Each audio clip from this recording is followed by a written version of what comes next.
Hi Scorpio, welcome to your week ahead tarot with me, Raphael from Reydiant Reality. It's an absolute pleasure to have you. Thank you so much for being here. Thank you so much for joining me. Quick note, my readings are for your sun, moon and ascendant sign. So whether you're a sun, moon or rising sign Scorpio, this is for you. And I always advise that you watch all three to get a clearer, more complete picture of how they're going to speak to you. With that said, remember they are general readings. Not everything's going to resonate with everybody, and that is just fine. You've got a jumping card. Please don't forget to always use your own discernment. With that said, I would like to bless my deck of cards with all forms of love, light, peace, prosperity and abundance. And I pray that the messages that come through are ultimately clear and concise and they help you on your path to your highest vibrational good.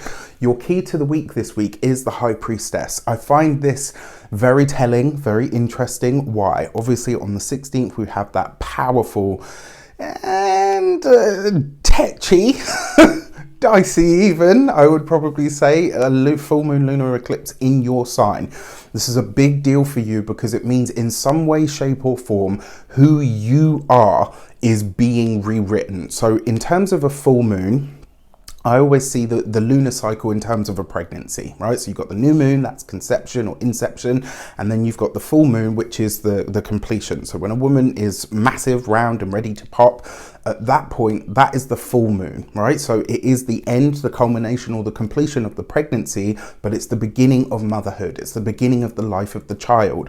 So full moons have a tandem energy to them, just like new moons do. But a full moon lunar eclipse, this is a big deal. And because this is in your sign, you are being eclipsed. So in some way, shape or form, an eclipse it's a darkening of the light for a moment. Something happens, but it's kind of occulted and or hidden. And what I mean by occulted is literally hidden. And the High Priestess, she's all about what is hidden. She is secrets revealed. She is the psychic and ethereal realm. She is what is on the other side. She is what's on the other side of the mirror, at the depths of the shallow pool, at the base of the subconscious. The High Priestess does not speak or communicate in words. She comes through thoughts, feelings, impressions, that whisper in the back of your mind, the goosebumps that come over over your head. If you've been with me long enough, you know when I have my goosebump moments, I call them out straight away.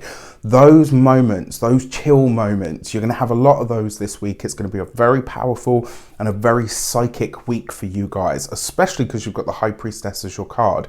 But this also suggests that there is going to be a revelation of some kind this week. And because it is a full moon lunar eclipse and it is in your sign, I'm going to say that whatever the High Priestess is bringing you in terms of a secret, this might be one that you finally feel ready to divulge. It's going to come up quick. I give it no more than 2 weeks with this one. I just have a feeling, and even then I feel like that's too long. I feel like within a week, most of us are going to have seen whatever this eclipse is about for us. So it will be interesting to see how it shapes up. If you are a continued subby, you know Rafi loves you. If you're new to my channel, please don't forget to like, share, and if you should so choose and it resonates, hit the subscribe button. For your actions and options, you have the Hierophant card. Isn't this interesting? So if the High Priestess was the esoteric, the Hierophant or the High Priest would be the exoteric. So they work in tandem. So you've got the High Priestess as your key to the week. That's the stuff that you're not in control of. And you've got the Hierophant card in your actions and options, which is the stuff that you are in control of. This is about how you step forward, how you establish yourself from here on in. And I think this is going to see you being very, very clear about who and what you decide to learn from. And more importantly, who or what you decide to take on board. This is information, it's knowledge. It's also, I call this a card of initiation. So when I see this for you, it suggests to me that a lot of you are stepping onto a new path this week in some way. For your communications and conversations, you've got the Seven of Cups. With the High Priestess in tow, this is not a week to take anything or anyone at face value, not even this reading. That being said, I'm doing myself out of a job here. The Seven of Cups in terms of communication, maybe the source of the information is correct, but that person doesn't necessarily have all of the facts. So this could be, I don't know, maybe you go to maybe you go to get some information from a professional. If something in your mind says, that doesn't really answer my question, or it doesn't feel right, then it's time to get a second opinion. You need more input. It's not to say that the source of the information is lying to you. It's more a case of they probably don't have it all correct. And I know a lot of you are thinking like, can I trust your reading then, Raf? I'm giving it to you as clear as I possibly can. It isn't Mercury retrograde. We are heading towards an eclipse. I'm doing my best here. That being said, the High Priestess coupled with the Seven of Cups, that is nebulous communication at best. So watch out for this. You may get, you might have conversations this week where you're having,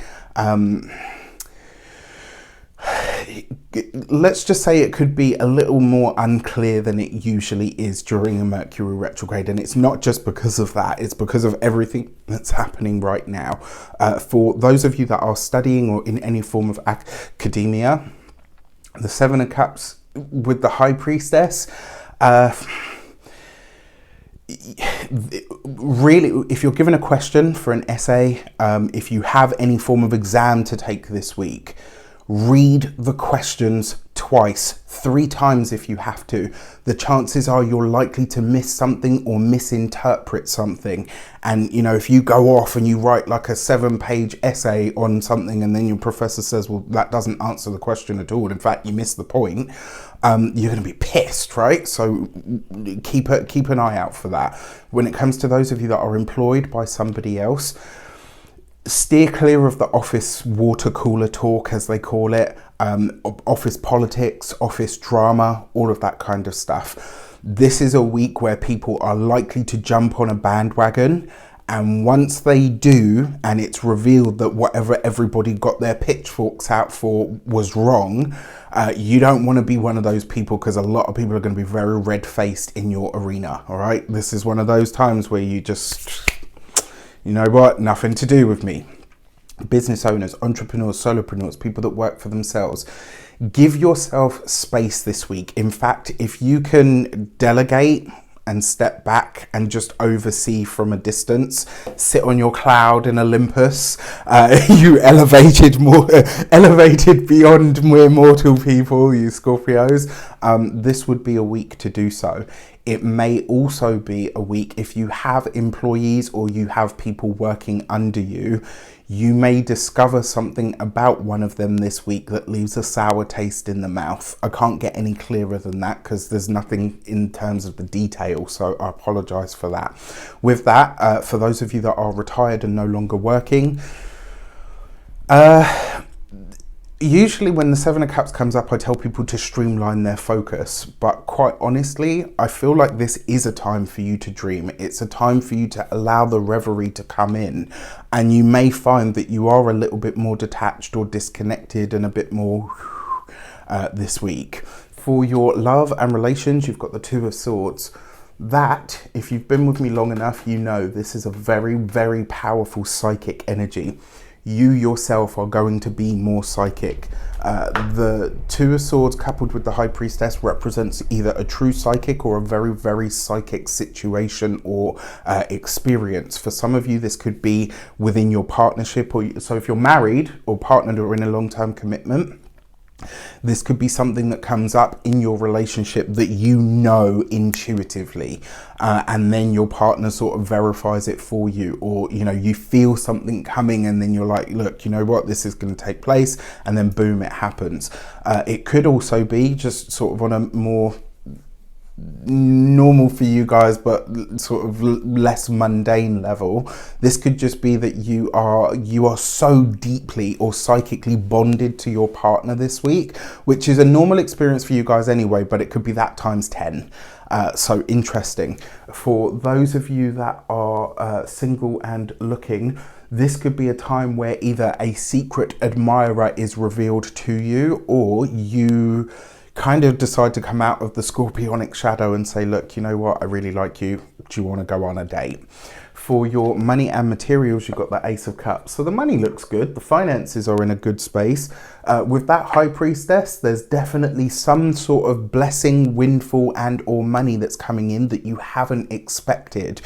This could be, anything from a tax rebate right through to an inheritance, you know, and everything in between. There's a sense here that the money is good, but it's like you're not having to do anything for it. This is something that just shows up of its own accord, or seemingly so. For your physical health and vitality, I like this card for healing. You know, especially with that Hierophant card there in the actions and options, I wonder if some of you are seeking out the professional opinion of a doctor, etc. this week. So I wonder if that's the case. For those of you that, and then for your home and environment, I'm just going to say it. This could be pregnancy that you don't even realize, or that you didn't realize. And for those of you ladies among you that have had challenges or issues, and you're kind of like, yeah, you know, I've been feeling really under the weather, etc. This could literally be, you go to the doctor, they check you out and they say, no, you haven't got, you know, ... or, you know, whatever Google convinced you have, you're actually pregnant. I've seen this happen before, especially with that combination. And with the Seven of Cups here, you just want to make sure that, you know, you're clear on what you think it is. And then obviously if the doctor comes back and says, hey, listen, you're pregnant, obviously, you know, that would be an interesting, energy for a lot of you. With that said, I wish you an abundance of all that good stuff. Have a fantastic week, as conscious a week as you possibly can. Take care, and I'll see you soon.